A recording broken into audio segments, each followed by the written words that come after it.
அன்பு உறவுகளுக்கு இனிய வணக்கங்கள். தனுசு ராசி அன்பர்களுக்கு சுக்கிர பெயர்ச்சி மிகப்பெரிய மாற்றத்தையும் மிகப்பெரிய முன்னேற்றத்தையும் திருப்பு முனைகளையும் உங்க வாழ்க்கையில ஏற்படுத்த போது தனுசு ராசியை பொறுத்த வரைக்கும் மூலம் 1, 2, 3, 4ஆம் பாதங்கள், பூராடம் 1, 2, 3, 4ஆம் பாதங்கள், உத்திராடம் 1ஆம் பாதத்தை உள்ளடக்கியது தனுசு ராசி.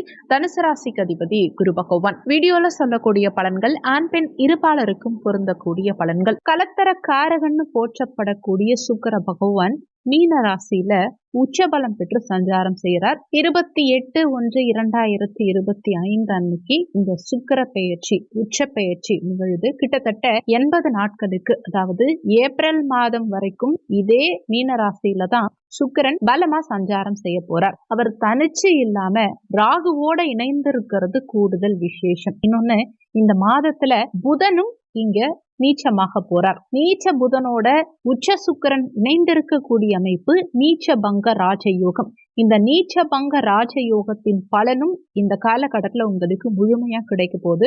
இன்னொரு கூடுதல் சிறப்பம்சம் என்னன்னா, குரு சுக்கிரனுடைய வீட்டிலையும் சுக்கிரன் குருவுடைய வீட்டிலையும் பரிவர்த்தனை பெற்றிருக்காங்க. இந்த அமைப்பு பரிவர்த்தனை யோகம். ஆக மொத்தம் பார்க்கும்போது இந்த மாதத்துல 4 சிறப்பம்சங்கள் இணைந்து சுக்கிரனால பலன் கொடுக்க போகுது. 1, சுக்கிரன் உச்சமானது.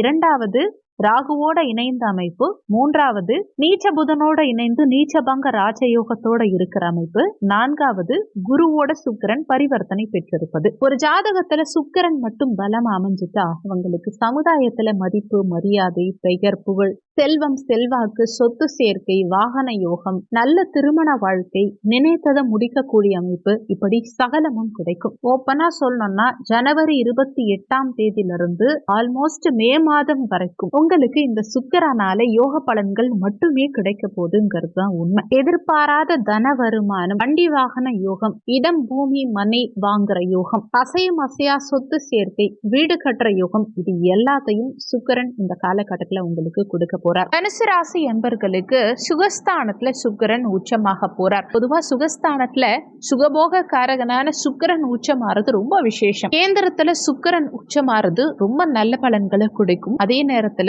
இந்த சுக்கிரன் உங்களுக்கு 6ஆம் இடம் ருணரோக சத்ருஸ்தானாதிபதி, லாபாதிபதியும் அவரே தான். 6ஆம் பாவகாதிபதி சுகஸ்தானத்துல உச்சமாறதுங்கிறது கொஞ்சம் சுமாரான அமைப்பா இருந்தாலும் லாபாதிபதி உச்சமாறது மிகவும் விசேஷமான அமைப்பு தான். 6ஆம் அதிபதியா இருந்து சுக்கிரன் இந்த காலகட்டத்துல சில அசுப பலன்களையும், லாபாதிபதியா இருந்து யோக பலன்களையும் இந்த காலகட்டத்துல உங்களுக்கு கொடுக்க போறார். இந்த 4ல சுக்கிரன் உச்சமாகும் போது நிறைய சுப மாற்றங்களை பண்ணுவீங்க. சுப காரியங்கள் வீட்டுல நடந்தேறும். வண்டி வாகனங்கள் வாங்குறது, வீடு கட்டுறது, இடம் வாங்குறது, இந்த மாதிரி அமைப்புகளுக்குள்ள கொண்டு போகும். நிறைய பேர் பழைய வண்டி வாகனங்களை கொடுத்துட்டு புதிய வாகனங்கள் வாங்குவீங்க.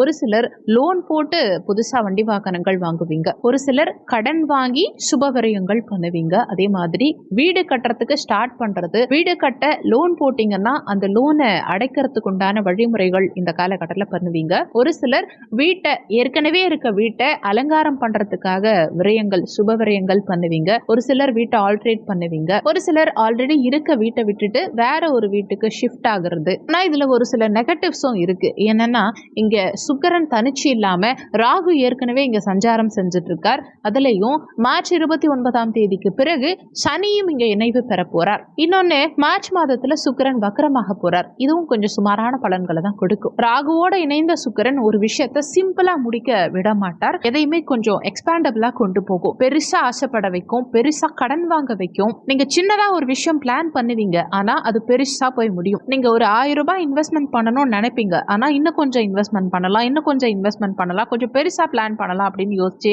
ஒரு சிலர் கடன் வாங்கி இன்வெஸ்ட்மெண்ட் பண்ணுவீங்க. ஃபைனலா நம்ம பார்க்கும்போது இவ்வளவு பெரிய பட்ஜெட் தேவையே இல்லையே அப்படின்னு யோசிப்போம். ஒரு வீடு கட்டுறதுக்கு கூட சரி, இந்த காலகட்டத்தில் நீங்க வீடு கட்ட ஸ்டார்ட் பண்றீங்கன்னா சின்னதா 20 லட்சத்துல பிளான் பண்ணிருப்பீங்க, ஆனா வீடு கட்டுறதுக்கு பிளான் பாத்தீங்கன்னா ஒரு 40 லட்சத்துக்கு போடுவீங்க. பட்ஜெட் உங்ககிட்ட வெறும் 20 லட்சம் தான் இருக்கும். அந்த மாதிரி பெருசா ஆசைப்பட வைக்கும், பெருசா எதையுமே யோசிக்க வைக்கும். இந்த காலகட்டத்தில் கடன் வாங்கி ஏதாவது ஒரு விஷயத்த நீங்க பண்ணணும்னு நினைக்கிறீங்கன்னா என்னன்னா கொஞ்சம் லிமிடேஷன்ஸ் வச்சுக்கோங்க. உங்க தகுதிக்கு ஏத்த மாதிரி கடன் வாங்குங்க. ஆசையா இருந்தாலும் உங்க தகுதிக்கு ஏத்த மாதிரி பண்ணுங்க. ஆசையா இருந்தாலும் உங்க தகுதிக்கு ஏத்த மாதிரி ஆசைப்படுங்க. பெருசா ஆசைப்பட்டு உங்க தகுதியை மீறி கடன் வாங்கிட்டு பின்னாடி காலத்துக்கும் கடன் கட்டுற மாதிரி சூழல்ல கொண்டு போகும். அதனால ஆசைப்படுறதா இருந்தாலும் தகுதிக்கேற்ப ஆசை தேவை. விரலுக்கேற்ற வீக்கம்ங்கிறத தயவு செஞ்சு மனசுல வச்சுக்கோங்க. எதுலையும் அகலக்கால் வைக்காதீங்க. முடிஞ்ச வரைக்கும் எந்த விஷயத்தையும் கடன் வாங்கி பண்ண வேண்டாம். ஒரு பர்த்டே செலிப்ரேஷனா இருக்கட்டும், ஒரு கல்யாணம் ஆகட்டும், அதுக்காக பெருசா கடன் வாங்கி செலவு பண்ணிட்டு பின்னாடி ஃபீல் பண்ணாதீங்க. ஏன்னா ராகுவோட இணைந்த சுக்கிரன் பல மடங்கு செலவுல இழுத்து விட்டுருவார். அதனால எந்த அளவுக்கு புத்தி சாதுரியத்தை பயன்படுத்தி சிக்கனமா ஒரு விஷயத்தை செலவு பண்ணணும்னு நினைக்கிறீங்களோ அந்த அளவுக்கு உங்களுக்கு நல்லது. ஏதாவது சுபகாரியம் பண்ண போறீங்க, சுபவரியங்கள் பண்ண போறீங்க, அதுக்கு கடன் வாங்கி பண்ணலாமான்னா தாராளமா பண்ணலாம். ஆனா உங்க சக்திக்கு ஏத்த மாதிரி பண்ணிக்கோங்க. மற்றபடி இந்த காலகட்டம் ஒரு சுப மாற்றத்துக்கான ஒரு அடித்தளத்தை நிச்சயமா ஏற்படுத்தும். ஃபேமிலியில நிறைய சுபகாரியங்கள் செய்யற அமைப்புகளை கொடுக்கும். வீட்டுல கண்டிப்பா நல்லது நடக்கும். ஆனாலுமே இங்க தாய் ஸ்தானம் இல்லையா, இங்க ராகு இணைந்திருக்கார். மார்ச் 29ஆம் தேதிக்கு பிறகு சனியும் இங்க வந்தினையும் காரணத்தினால அந்த பீரியட்ல மார்ச் மாதம் போல வக்ரகதியில இருப்பார் இல்லையா சுக்கிரன். அதனால தாயுடைய உடல் நலத்துல கூடுதல் அக்கறை அவசியம் தேவைப்படும். தாயுடைய உடல் நலத்துல அடிக்கடி சின்ன சின்ன உபாதைகள் ஏற்பட வாய்ப்பு இருக்கு. தாய்க்கு மென்டலி கொஞ்சம் பிரஷர் இருக்க மாதிரி ஃபீல் ஆகும். மற்றபடி தாயுடைய சப்போர்ட் உங்களுக்கு பரிபூர்ணமா கிடைக்கும். அவங்களுடைய உடல் நலத்துல மட்டும் கூடுதல் அக்கறை எடுத்துக்கோங்க. ஒரு சிலருக்கு உங்களால தாய்க்கு ஏதாவது மன வருத்தங்கள் ஏற்படலாம். அதனால முடிஞ்ச வரைக்கும் தாய்கிட்ட அனுசரித்து நடந்துக்க முயற்சி செய்யுங்க. உங்க கோபத்தை காட்டாதீங்க. கடந்த காலகட்டங்கள்ல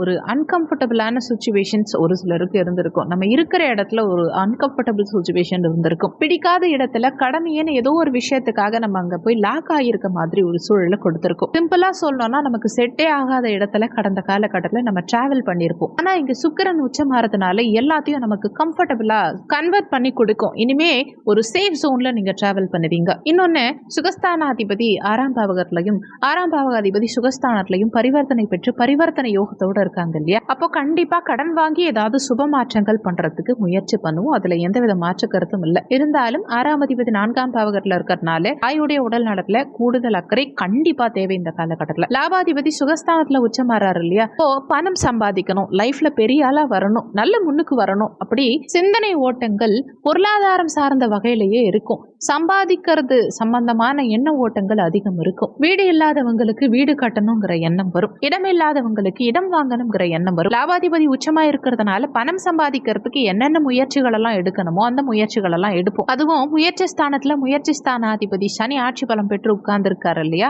மார்ச் 29 வரைக்கும். அப்ப எடுக்கும் முயற்சிகளும் நிச்சயமா வெற்றி கிடைக்கும். பொருளாதார முன்னேற்றம் சிறப்பாகவே இருக்கும். 4ஆம் பாவகத்துல ராகு இருக்கார். அப்போ நம்ம செய்யும் விஷயங்கள்ல ஒரு திருப்தி இருக்காது. ஒரு விஷயத்த ப்ராப்பரா பண்ணணும், சிறப்பா பண்ணணுங்கிற எண்ண ஓட்டம் இருக்கும். ஆனா அது எப்படி பண்ணாலும் நமக்கு சாட்டிஸ்பாக்சனே இருக்காது. இது ராகு கேது பெயர்ச்சி வரைக்கும் இந்த நிலை இருக்கத்தான் செய்யும். ராகு கேது பெயர்ச்சிக்கு பிறகு இந்த நிலை நிச்சயமா மாறும். உங்களுக்கு என்ன ஆசை இருந்தாலும் இந்த காலகட்டத்தில் சுக்கிரனால உங்க ஆசைகள் நிச்சயமா பூர்த்தி செய்யற அளவுக்கு பொருளாதாரம் நிச்சயம் இருக்கும். எடுக்கும் முயற்சிகளிலும் வெற்றி கிடைக்கும். மூத்த சகோதர உறவுகளுக்காக சுபகாரியம் செய்யற யோகத்தையும் கொடுக்கும். மூத்த சகோதர உறவுகளுக்கும் உங்களுக்கும் இருந்த கடந்த கால சண்டை சச்சரவுகள் மனஸ்தாபங்கள் நீங்கி மூத்த சகோதர வகையில அனுகூலம் உண்டாகும். நல்ல பாண்டிங் இருக்கும். மூத்த சகோதர உறவுகளுக்காக ஏதோ ஒரு வகையில சுபவரிய செலவுகள் இந்த காலகட்டத்தில் உங்களுக்கு காத்திருக்கு. ஒரு சிலருக்கு மூத்த சகோதர வகையில அவங்கள பத்தி ஒரு கவலையோ இல்ல அவங்கள லைஃப்ல முன்னுக்கு கொண்டு வரணும், அவங்க எதிர்காலத்துக்காக நம்ம ஏதாவது ஒரு விஷயம் பண்ணலாம், இந்த மாதிரி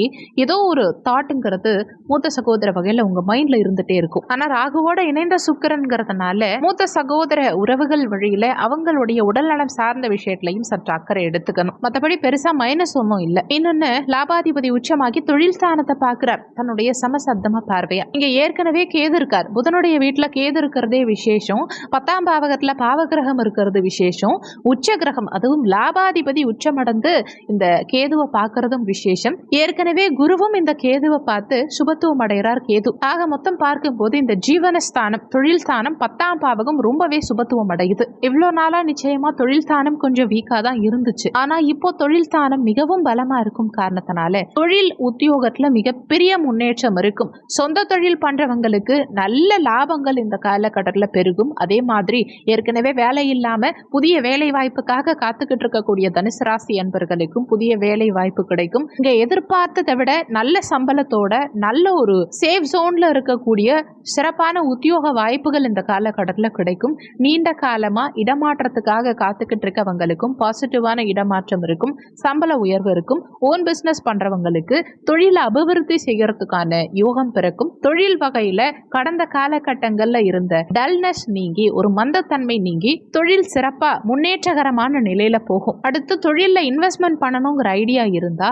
சின்னதா இன்வெஸ்ட்மெண்ட் பண்றது நல்லது. இப்ப சுக்கிரன் ராகுவோட இணைந்து இருக்கிறதுனால பெருசா இன்வெஸ்ட்மெண்ட் பண்ணணும்னு தயவு செஞ்சு நினைக்க வேண்டாம். சிறிய இன்வெஸ்ட்மெண்ட் பண்ணி பெரிய அளவுல லாபம் நிச்சயமா எடுக்கலாம். ஆனா அகலக்கால் வைக்காம சிறிய இன்வெஸ்ட்மெண்ட் பண்ணி முறையா எஃபர்ட் போட்டு உழைச்சிங்கன்னா நிச்சயமா நல்ல லாபம் கிடைக்கும். ஆனா பெரிய அளவுல இன்வெஸ்ட்மெண்ட் பண்ணிட்டு உங்க எஃபர்ட்டை கம்மி பண்ணீங்கன்னா சில தடங்கல்கள் பிரச்சனைகள்ங்கிறதும் இருக்கும். ஏன்னா ராகுவோட இணைந்த சுக்கிரன்கிறதுனால நம்ம ஒரு விஷயத்த சிம்பிளா பண்ணணும் நினைக்கவே மாட்டோம். பிரம்மாண்டமா யோசிப்போம். அந்த பிரம்மாண்டம் நமக்கு பெரிய மைனஸ் ஆயிடும். அதனால சிம்பிளா யோசிச்சு பெருசா முன்னேற முயற்சி பண்ணுங்க. நிச்சயமா இந்த காலகட்டம் உங்களுக்கு மிகப்பெரிய யோக காலகட்டமா தான் இருக்கும். இந்த வீடியோல உங்களுக்கு ஏதாவது சந்தேகம் இருந்தா கீழே இருக்க கமெண்ட் செக்ஷன்ல சொல்லுங்க. நன்றி. மற்றும் ஒரு நல்ல பதிவோடு மீண்டும் உங்களை சந்திக்கிறோம்.